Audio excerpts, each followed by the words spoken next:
Welcome everyone to the question of the day, where we learn how to ask really good questions. And in today's case, it's just asking any question. I don't care what question it is. It's just a question. So as a little side note here, we've got work going on at our house right now, and you'll probably hear some banging and other things in the background, and the dog freaking out because of the banging, and that's just the way it is today. So we're gonna go on. So yeah, sometimes it's not the questions that we ask, it's the questions we don't ask. So really, what questions were not asked is the focus that we need to be thinking about. Now, whoops, where's my computer screen here? All right. I want to show you this. I don't know that I've set this up correctly, so we shall see here. We've got, all right, yes. I'm gonna try to zoom in here a little bit more for you so you can see this. Here we go.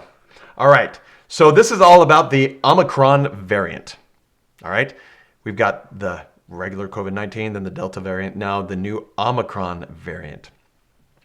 And so if I didn't know anything about this, and this is the first time I was reading this, then here it says the strategy to, curb this Omicron variant.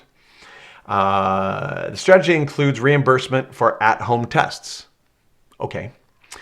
An extension of the federal mask mandate for airlines and public transit through March 18th. Huh. This must be a bad one. They're going to extend it. And an effort to encourage vaccines and boosters by launching hundreds of family vaccination centers. I'm assuming across the U.S. Wow. Okay. So this is so big, then we need to get out. We need to do even more. And family vaccine, I didn't know you could get a vaccination for the whole family, but just kidding. Anyways, let's see. And also included are strict requirements for international air travelers. Oh, they're getting more strict.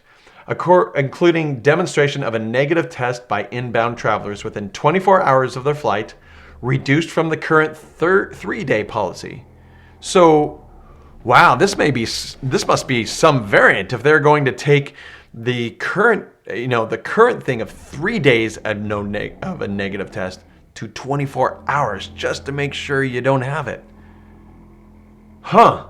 Interesting. Okay. So let me go learn more about this variant. So I pop over, and that is not what I was looking for. Let me find this real quickly. There we go. Let's see if I can do this right now. Here we go. Okay, this is all about South African doctor, COVID Omicron variant. This is Dr. Angelique Coetzee, chair of the South African Medical Association.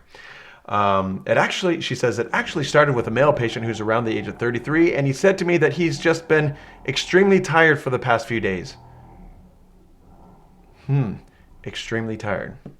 And he's got these body aches and pains with a bit of a headache. And it goes on to say, more of a scratchy throat. No coughing, no loss of taste or smell. Just extremely tired with some aches and pains and a scratchy throat. Sounds like the flu. Right. And I realize it isn't, but that's what it sounds like. Okay. All right. Well, let's see. She also says, what we are seeing clinically in South Africa, and remember, I'm at the epicenter of remember, I'm at the epicenter of this where I'm practicing, is extremely mild. For us, these are mild cases. We haven't admitted anyone. I've spoken to other colleagues of mine, and they give the same picture. Wait, so the first piece we read makes it sound like, we need to do more because this is going to get worse. But the second piece says, no, this is pretty mild. This is mild. It's not causing any deaths. It's not even causing hospitalization. It's just you're tired and have aches and maybe a scratchy throat, and that's it. Well, why are we doing all those extra things when when the symptoms are so mild. So really what has happened here is that an answer was given before the question was asked. That's what it seems like, though. That's what it seems like. It seems like, oh, another variant. Oh, no. Which, by the way, there will always be another variant. Period. We're never going to eradicate COVID-19 or COVID. COVID's been around for a very long time. So anyways, we're going to, there's another variant. We need to batten down the hatches and really make it so no one gets anything. But then we find out, oh, these are really mild cases and it's not as bad as we thought. Then why are we doing all this extra work? So what I found is that when it seems like someone hasn't answered correctly to a question, in this case, the question wasn't even asked and they just answered it. Well, first off, you can't give an answer where there hasn't been a question. Okay? Now, I use this as an example, but I have seen this everywhere. When I'm doing consulting, I see this all the time with the companies that I consult with. I see this in families. I see this in individuals. I see this in organizations. I see this everywhere. I see this in the news all the time, where people answer a question that seemingly wasn't ever asked. But what has happened is that they are actually answering something for them, but not for others. Now get this. Imagine that a company comes out with a new policy and says, we need to do X because Y is happening. And then the employees say, well, Y was never a problem. That isn't an issue. Why?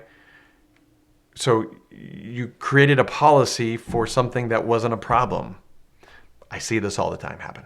So what that does is it actually, by giving an answer without asking a question, it instills distrust, or it creates a lack of trust for the person giving the answer. It happens all the time.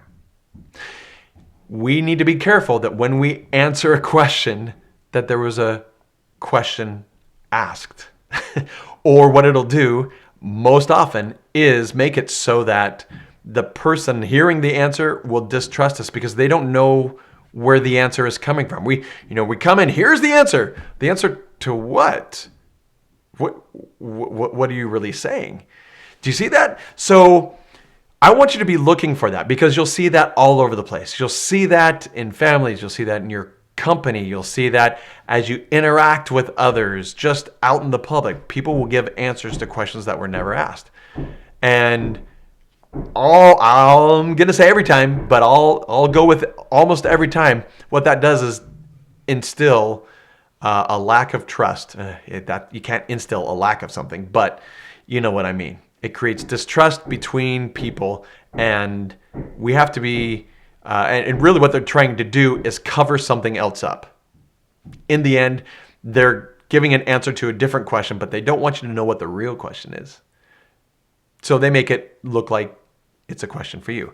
Again, in this case, in the Omicron variant, we're using President Biden and the administration, but it could be anyone, anytime. It could be you, it could be me, it could be the people that you talk to later on.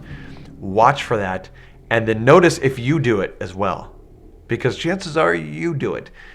It's an interesting phenomenon that happens all the time if we just kind of are in tune to what's going on. So the question of the day is, if a question wasn't asked, how can you give an answer? That's the question of the day. And the answer is you can't. You can't.